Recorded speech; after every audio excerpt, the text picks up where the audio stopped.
Hello student, welcome to my ITI study channel. मैं ITI study channel से रेनू माथुर आज आपके लिए लेके आई हूँ न्यू वीडियो।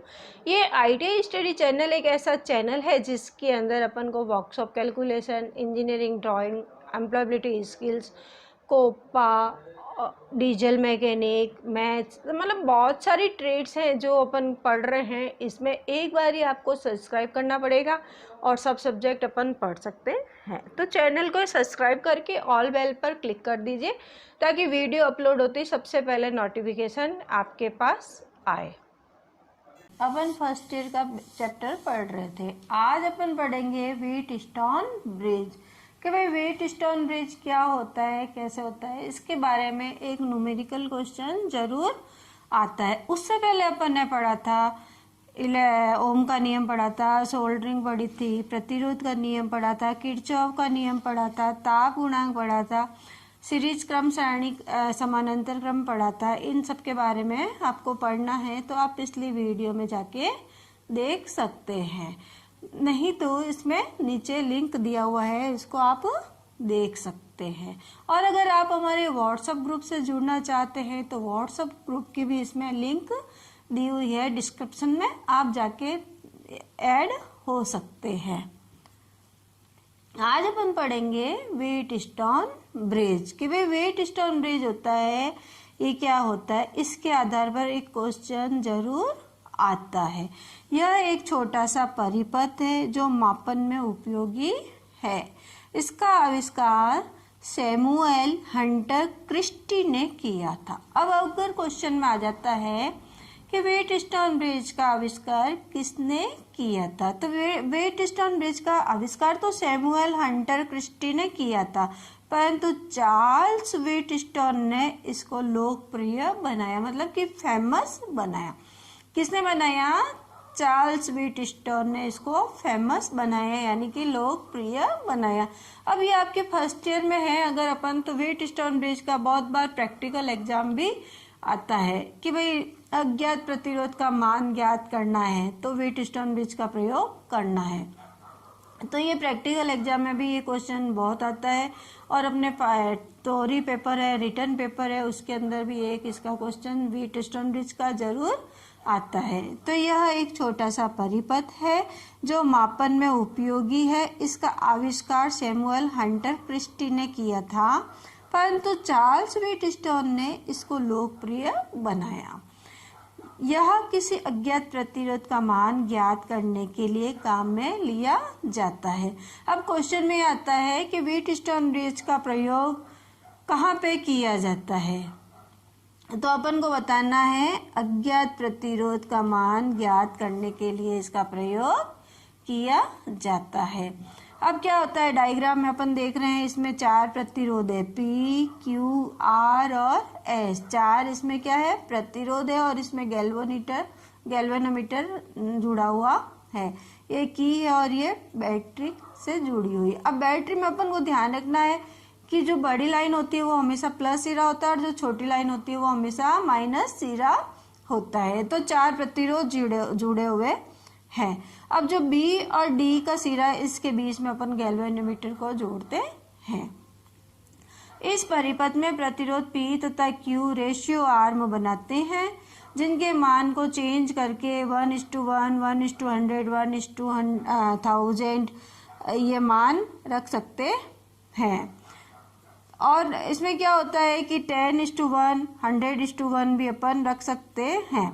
तो इसमें क्या होता है, प्रतिरोध R के बीच का मान प्राय 1 से 5000 ओम के बीच रखते हैं, मान समायोजित करते रहते हैं और अज्ञात मान वाले प्रतिरोध को S के स्थान पर संयोजित करके P तथा Q को समायोजित करते हैं और प्रतिरोध R के मान को इस प्रकार समायोजित करते हैं कि B और D के बीच में विद्युत धारा का मान जो होता है वह 0 होता है। अब इसका फॉर्मूला होता है P/Q =R/S। अब ये सबसे बहुत इम्पोर्टेंट बात है कि कहीं तो अपने को लिखा हुआ मिलता है P/Q, कहीं लिखा हुआ S/R, कहीं लिखा हुआ R/S। तो इसमें अपन को बहुत कंफ्यूजन रहता है कि भाई एक्चुअल में इसका फॉर्मूला क्या है, क्या है, कोई कोई बुक में तो P upon Q equal to S upon R होता है और कई कई बुक में P upon Q equal to R upon S होता है। तो अपन क्या है कि कंफ्यूज हो जाते हैं कि एक्चुअल में राइट फॉर्मूला कौन सा है। मैं आपको बताती हूँ कि ये जो व्हीटस्टोन ब्रिज है इसमें 4 रेजिस्टेंस दिए हुए हैं, तो ये रेजिस्टेंस और ये रेजिस्टेंस दोनों आपस में रेशियो में होंगे और ये अपॉन ये रेशियो में होगा। चाहे इधर R है चाहे इधर S है, इसके अपॉन ये होगा और इसके अपॉन ये होगा।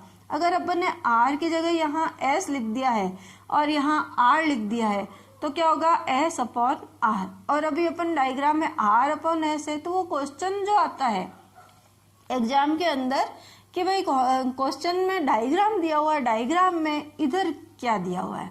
अगर इधर S है तो अपन इधर S अपॉन R करेंगे और अगर इधर R है तो R अपॉन S करेंगे। मतलब कहने का मतलब ये है कि ये आर्म और ये आर्म एक दूसरे के अनुपात में होगी और ये आर्म और ये आर्म एक दूसरे के अनुपात में होगी। समझ में आ गया कि भाई P अपॉन Q ये तो है ही है। अगर इधर S आ जाता है, अगर यहाँ R की जगह क्या आएगा, S आ जाता है और यहाँ S की जगह R आ जाता है तो अपन लिखते हैं S अपॉन R। ये बात समझ में आ गई कि नहीं आई? आ गई। तो अपन देखते हैं कि इसका फॉर्मूला क्या होता है, P upon Q equal to R upon S। अगर डायग्राम में यहाँ S है तो P upon Q equal to S upon R लिखेंगे। अब अपन को S निकालना है तो अपन को क्या करेंगे, R और Q अपॉन P करेंगे। और अगर अपन को R निकालना है तो अपन क्या करेंगे कि R निकालना है तो S Q अपॉन P कर देंगे। ये फॉर्मूला अपन निकाल सकते हैं। अब इस टाइप के क्वेश्चन देखते हैं कि भाई कैसे क्वेश्चन आते हैं। अब अपन एक क्वेश्चन देखते हैं कि भाई P का मान 100 ओम दिया हुआ है, Q का मान 1 किलो ओम दिया हुआ है और S का मान 120 ओम दिया हुआ है और R अपन को निकालना है।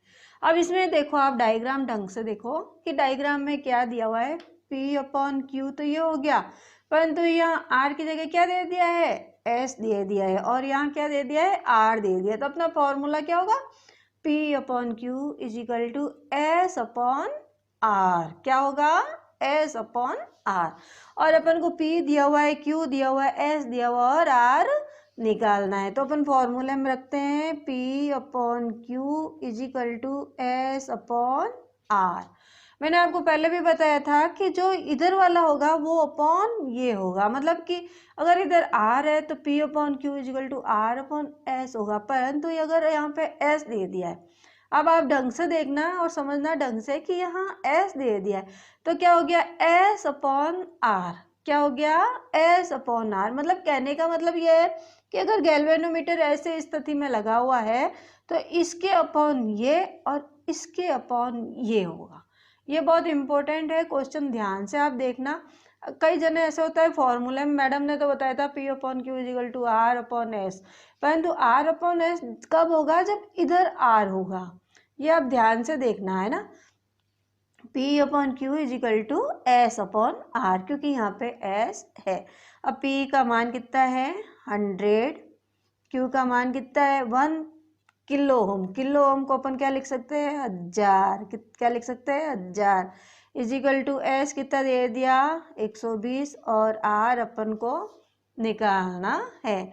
तो अब अपन क्रॉस ब्रज गुणा करते हैं तो क्या होगा, 100 R इजिकल टू 120 इंटू 1000।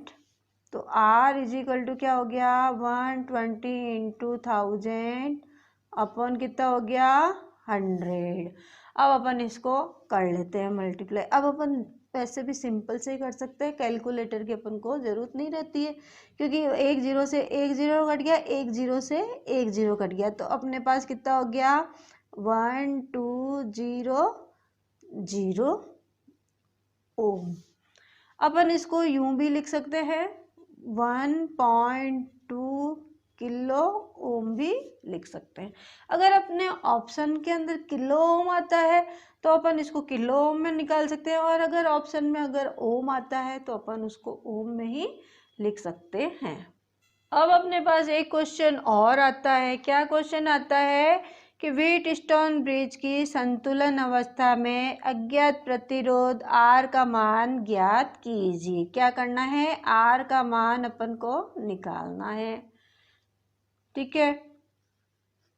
और अपन को इसने P दे दिया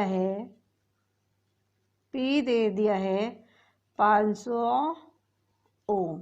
P कितना दे दिया है? 500 ओम। Q अपन को दे दिया है 300 ओम। Q कितना दे दिया है? 300 ओम। और S अपन को दे दिया है 15 ओम।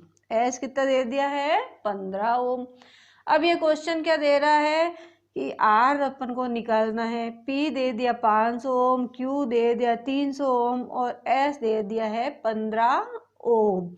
अब इसने यही बताया ही नहीं है डायग्राम में कि इसमें डायग्राम बना हुआ है या नहीं। अगर डायग्राम नहीं बना हुआ है तो अपन फॉर्मूला लगाते हैं P/Q = R/S। P का मान अपने पास है 500 अपॉन Q कितना है? 300 = R अपन को निकालना है, S दे दिया 15। इसको ब्रज गुणा कर लेते हैं तो कितना हो गया? 300 R बराबर 500 × 15। तो R बराबर कितना हो गया? 500 × 15 बटा 300। अब अपन इसको कैलकुलेटर से अपन कैलकुलेशन करते हैं। 500 × 15 क्या है? 500 × 15। तो 500 × 15 = कितना आ गया? 7500। तो लिखना है 7500 अपॉन 300। इसके अंदर 300 का भाग देना है, तो भाग 300 = कितना आ गया? 25। कितना आ गया है? 25। तो अपन R का मान कितना हो गया? 25 ओम। रेजिस्टेंस है इसलिए ओम हो गया। अब एक क्वेश्चन और करते हैं। अब इस क्वेश्चन में क्या दे दिया? डायग्राम तो दे दिया है, P भी दिया है, Q भी दिया है, R निकालना और S दिया हुआ है। डायग्राम अपन को दिया हुआ है तो अपन क्या है फॉर्मूले में P/Q = फॉर्मूला क्या होएगा? S/R। तो S/R। P का मान अपने पास कितना है? 100 अपॉन Q कितना दे दिया है? 500 = R अपन को निकालना है। S कितना दे दिया? 120 बट्टा R। तो अब इसको अपन मल्टीप्लाई कर लेते हैं तो 100 R = 500 × 120। तो R = कितना हो गया? 500 × 120 अपॉन 100। तो 100 0 से 0 0 से 0 कट गया। अब कितना हो गया? 120। कितना हो गया? 120 को 5 से मल्टीप्लाई कर लेते हैं। 120 × 5 कितना आ गया? 600। तो R की वैल्यू कितनी हो गई? 600 ओम। कितनी हो गई? 600 ओम। तो इस तरह से अपन व्हीटस्टोन ब्रिज का क्वेश्चन कर सकते हैं। अब ये ध्यान रखना है कि P/Q = R/S कब होएगा या S/R कब होएगा, वो अपन डायग्राम के हिसाब से करते हैं। तो आज अपना ये बेसिक इलेक्ट्रिसिटी जो चैप्टर चल रहा था वो आज अपना फिनिश होता है। अब नेक्स्ट मिलते हैं नेक्स्ट वीडियो में।